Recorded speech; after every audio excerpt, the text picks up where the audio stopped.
Siya station की ओर दौड़ती है। हर सांस एक हताश हाँफती है। उसकी टिकट पर एक त्वरित नजर। उसकी आंखें बेतहाशा व्यस्त प्लेटफॉर्म को स्कैन करती हैं। वह यात्रियों की भीड़ से गुजरती है। उसके माथे पर पसीना चमक रहा है। वह एक खाली सीट पर गिर जाती है। उसका शरीर थकावट से भारी है। परी, सिया अपनी सीट पर बैठ जाती है, राहत की सांस लेते हुए, क्योंकि ट्रेन अपनी यात्रा शुरू करती है। सिया को एक उभरती हुई अनुभूति होती है। वह गलत ट्रेन में है।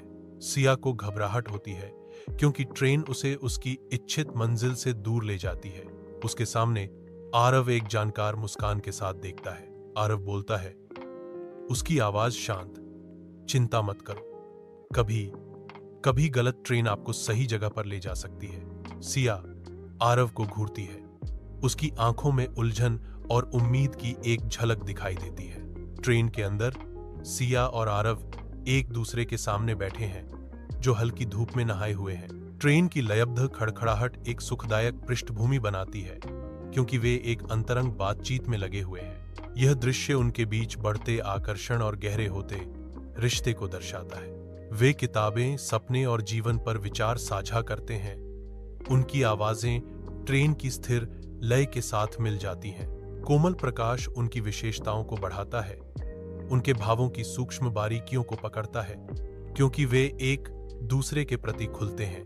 हर गुजरते मील के साथ उनका संबंध गहरा होता जाता है, जो उनके बीच बढ़ते बंधन का मौन प्रमाण है। ट्रेन एक अंतिम, कांपते हुए पड़ाव पर रुक जाती है। उसकी यात्रा पूरी हो गई है। टिमटिमाती रोशनी ने भयानक छायाएं डाली, जिससे गाड़ी की खालीपन पर जोर दिया गया। सिया एक विचारशील अवलोकन के साथ चुप्पी तोड़ती है। कभी कभी जीवन हमें गलत ट्रेन पर डाल देता है, सही व्यक्ति से मिलने के लिए। आरव की नजरें उससे मिलती हैं। उनके बीच एक मौन स्वीकृति होती है। उनकी आंखों में एक नई यात्रा शुरू होती है, जो अनकही रोमांचक कहानियों का वादा करती है।